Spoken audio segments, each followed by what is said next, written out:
I do have something really, really serious to talk to you guys about. Whenever I put out a video, there is always one person who just gives it a thumbs down. I put my heart and soul into my work, and I just wanted to say to them, howdy folks, welcome back to Sunday Coffee, Guitars and Tunes. Today's the fourth episode. Already, I've been doing this for a month. It's kind of, yeah, it's not sunk in yet. Can't believe this is the fourth episode. Wow, time flies. But hey, you know what? This year's been really, really cool because I've been kind of cranking out the contents. I've got a schedule now. 3 videos a week. Yeah. Tuesday tone video, then Thursday's the review video, piece of gear, and then Sunday, hey, I come and hang out with you guys. This is fun time for me. I love doing this. I really, really do, because I get to talk to you guys, I get to interact with you guys, and hopefully you guys do the comments thing, and you know, we can kind of just have a conversation. Anyways, I made myself a mocha today. Yeah, I've never done this before. You know, I was in the kitchen, I was making my coffee, and then I thought, hey, I love mochas. So let me see if I have some really good drinking chocolate. And I did. It's by Whittard's. Yeah, British tea company. But I'd gotten a packet of their salted caramel hot chocolate some time ago. And so I dropped it in here, and it tastes absolutely wonderful. I'm going to have a sip. This is just delicious. Oh, that's heavenly. I love that. By the way, Dream Theater mug today. Yeah. My wife and I actually have this collection of mugs, which is just like, it's insane. But I picked this one today, and I realized that I actually got this at a Dream Theater concert years ago. This was like maybe sometime in the 90s, I want to say, or early 2000s or something like that. Anyways, whenever it was at a Dream Theater concert. I think I remember which concert it was. I'd seen a couple actually around that time. If I'm correct, it was the concert where there was no support act. Dream Theater came on, they did their whole set. Can't remember which album, but they did their entire set. Then they went off and they said, hang around, we're going to come back and do something really special. Then they came back on and they played the entire Iron Maiden Number of the Beast album. Yeah, that was the thing they were doing at that time. I know they did a Metallica album as well. Master of Puppets, I think it was. I've got a recording of that somewhere. Anyways, it was just an incredible concert. And I actually have the T-shirt of this as well. It's on my wall. Yeah, I made an absorber out of it. Anyway, little story there about my little coffee there. Brings back memories. Alrighty, look, I do have something really, really serious to talk to you guys about. You saw the title. Look, this is something which has been on my mind for quite a few weeks now. Because, you know, whenever I put out a video, there is always at least one person who just gives it a thumbs down. And look, guys, I work really hard at what I do, and I put my heart and soul into my work. This is my work, my music, and everything is just, it's a part of me. So then somebody gives it a thumbs down. And I wanted to address this. I really wanted to kind of just come and talk to you guys about this and talk to the people who give the thumbs down as well. They give thumbs down to this show as well. And I just wanted to say to them, thank you. I really appreciate it. Look, this isn't going to be a rant, and this is certainly not going to be me moaning about these people or their motives and stuff. There are plenty of reasons why people kind of give videos a thumbs down and leave negative comments and things like that. You know, I'm not going to go into all of them, but often, you know, it's just because people are in a bad place, you know, just with life circumstances and stuff. They might be hurting about something. There's also the jealousy factor and the envy and stuff. Look, I have a lot of gear, but what people don't realize is that this is a collection that built up over like 20 odd years or something. I mean, more. I can't even say 20 years. It's like, man, I've been playing for like almost 40 years now. So bits and pieces have come in over time. And yeah, I do this for a living, so a lot of gear kind of comes through the studios and stuff now. And there is that element. Some of these people are just a-holes. Let's just call it out for what it is. But whatever their motivation, look, they give a thumbs down. But I am really, really grateful to all of you guys. So cheers. I'm going to take another sip of coffee because I'm saying cheers to you guys for giving me the thumbs down. And I'll tell you why in a second. A slurpy sip there. Yeah. So the reason why I want to say thank you is because it actually helps my videos a lot when you give it a thumbs down and you engage and you give it a negative comment as well. Look, the reality is YouTube sees all engagement as just engagement. So when people give it a thumbs down, all YouTube sees is somebody actually interacting with the video. So it doesn't actually hurt the video. I know in some people's minds that by leaving negative comments and horrible comments and just personal comments, or giving it a thumbs down, they're actually hurting the video or hurting the person and stuff. But it actually has the opposite effect. And I found this out about 2 weeks ago or a week and a half back, whenever it was. I was doing some research and I realized that, you know what? There's nothing to worry about. I wanted to pass this along as well because I know a lot of people who are watching do YouTube as well. So, you know what, guys? If someone gives you a thumbs down, just quietly smile to yourself. Because you know what? When I found that out, that's exactly what happens now. When I see a thumbs down, yeah, it blemishes that perfect 100% record, which I like to see on my stats. But it's actually helping the video. How crazy is that? So, yeah, thank you to you guys. I get it though, there used to be a time when if I got a thumbs down or I got a negative comment or something or just some criticism or something, it used to really be devastating. And it's not pleasant to experience because, like I said, I put my heart and soul into every single video that I do, whether it's just talking to you guys or whether it's a product demo or it's actually a tone tutorial or something like that. Every single video gets my 100%. It gets my 200%. I like to do it that way. It's just my personality. I'm a bit OCD about stuff like that.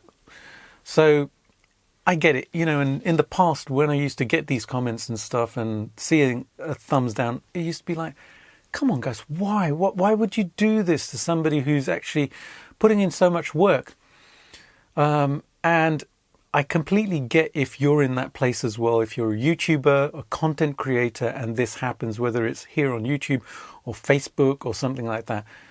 But look, when it happens next time, just keep this in mind, that it's engagement. All engagement is good. Yeah, if it gets really, really horrible and there's somebody actually personally attacking you and stuff, slightly different. But a lot of the time, these people, they kind of just, throw a pile of crap and then they run away. And besides, you know what? You can always housekeep. I housekeep on my channel all the time. There's a really, really awful comment. Often it just gets picked up by YouTube's filters and it gets held. It doesn't even get seen by all of you guys because, it's a piece of crap and YouTube's like, nah, I ain't letting that in. The way I see it as well is if it does turn up on my feed, then it's kind of like inviting somebody round to your house, right? And then they go and take a piss in the corner in your room instead of going to the bathroom. Are you going to leave it there? I'm not. It's going to start stinking. I'm going to get it the hell out. I'm going to clean it up. And that's exactly what I do. You know what? If there are comments which aren't serving purpose or just there for nonsense reasons, then they get deleted. I'll be straight with you guys. We have the tools there in YouTube Studio, so why not utilize them? Anyways, like I said, it's not a rant. I'm not ragging at these guys. Have at it if you want to give it a thumbs down or whatever. It doesn't matter to me. I know what's what now. And now you guys know what's what. How cool is that? Alrighty. Another sip of coffee, because I have a coffee question for you coffee connoisseurs out there. Yeah. This is really good. I'm going to do a mocha more often. So I drink decaf coffee. If you've watched my previous episodes, then you'll know that I drink previous coffee. Don't drink previous coffee. I don't do things like that. Drink decaf coffee, health condition, etc., etc. Watch the previous episodes. You'll get to know about it. So I wanted to know from you guys, what's your favorite decaf coffee for you guys who actually drink decaf coffee? I just use like Nespresso pods. I've been using the Starbucks decaf. It's pretty good, but I wanted to know if there's something which is better tasting out there, because I do like my really good coffee. I used to drink Lavazza all the time. So I might go back to the little kind of, the coffee maker, the Italian coffee maker, and get some decaf Lavazza, because they make incredibly good coffee. By the way, thank you all so much for commenting last week on what you guys eat with your coffee. I loved reading it. Made me really hungry though. I wonder why. It's completely my fault. But anyways, cheers for all of the comments. I really do appreciate it. Now, I am looking down because I have my little list of stuff which which I need to talk to you about today. That's why I keep going at the end of a section. Yeah, that's the thing. Oh my goodness. It's one of those Sundays, I guess. But we're having fun, right? We're hanging out and we're having fun. Look, this is what I do with my buddies. I basically just talk crap and make people laugh. So I hope it's working today. Alrighty. Wanted to talk to you about what people watch on YouTube.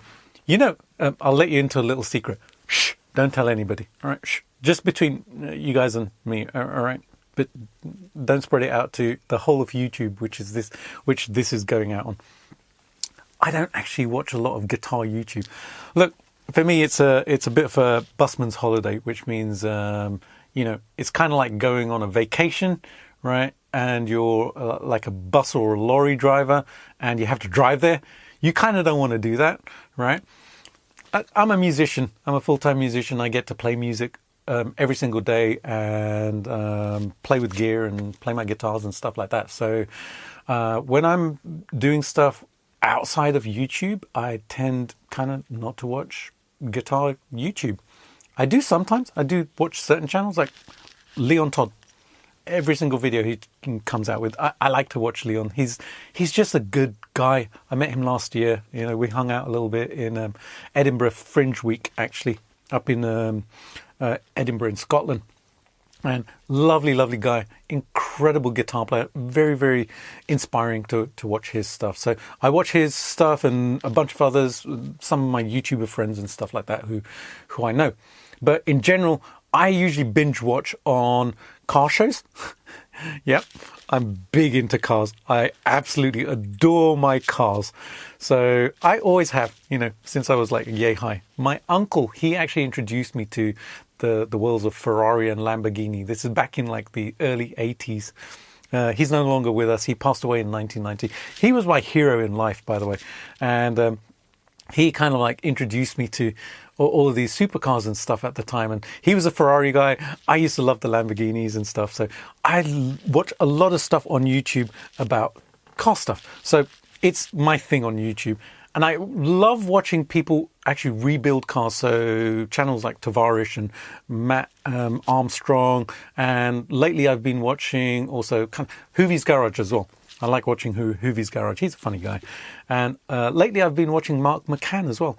So I'd love to know what you guys watch on YouTube. The other thing I binge watch on is food stuff. I'm a big foodie. I love cooking. I love eating. I love going to restaurants. It's just a passion of mine. So I kind of I do watch a lot of food stuff and cooking shows and stuff. Anthony Bourdain's videos turned up on YouTube not too long ago, and I was watching the whole episodes. Loved them.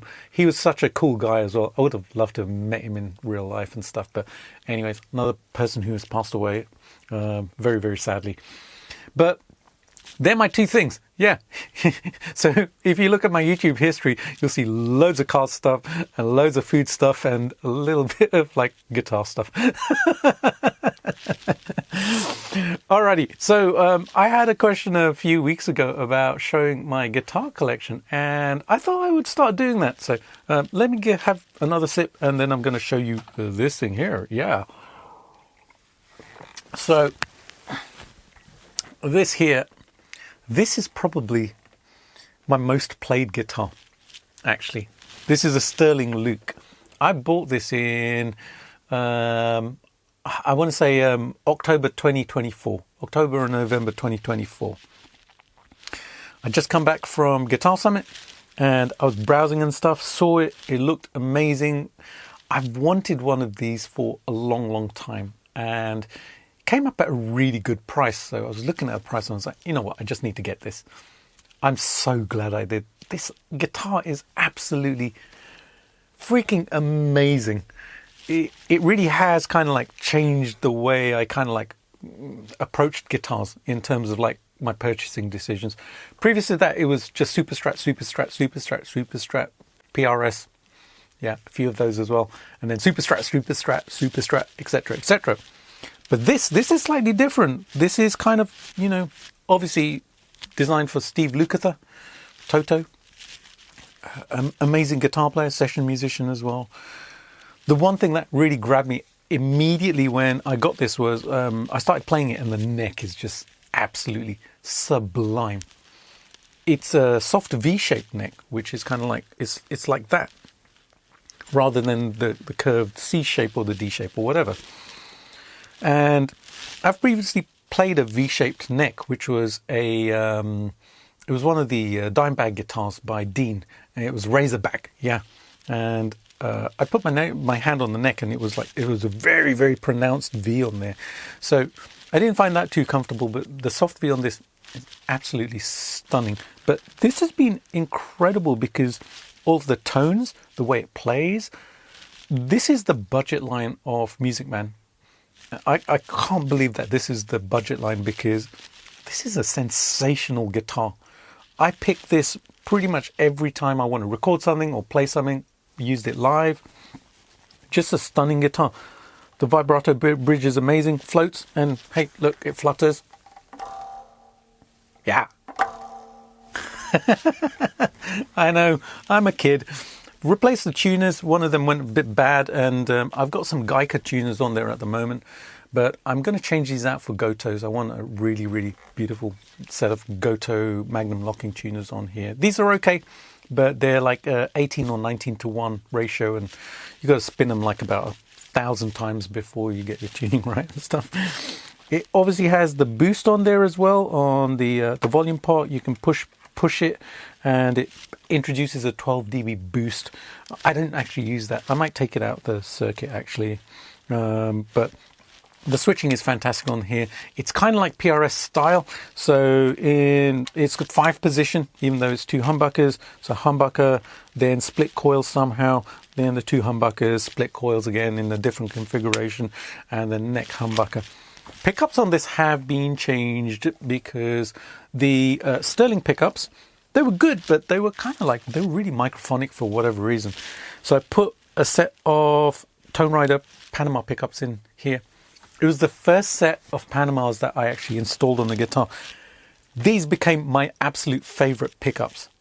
I love these pickups. I have them in 3 of my guitars already, and I have another set downstairs which is going to go into a custom guitar, which you'll see in the very near future, which I'm putting together, by the way. It's going to be a video. So this has everything that I need, and it's got my custom markers by fret markers by my very good friends over at Fretbook. I wanted to put them on here to make this my own guitar. Somebody was asking about these just the other day, so kind of, you know, it reminded me that this is my go-to guitar. So yeah, that's the first one. If you'd like to know about some of the other guitars, let me know which one you'd like me to talk about, and what you'd like to know about it and stuff. Leave a comment and let me know, and I'll pick that up next time. All right, let me grab my coffee again. There's one more viewer question which came up as well. I can't remember who asked it, so my apologies. I was looking for the comment, but I can't find it. But anyways, somebody was asking, what is my favorite amp right now? Right now, is my EVH 5150 350 watt, my 6L6 amp. It's down there. It's just down there, right? Absolutely adore that amp. Look, I have an LBX, which is just by my side here. Amazing amp. I've used that live.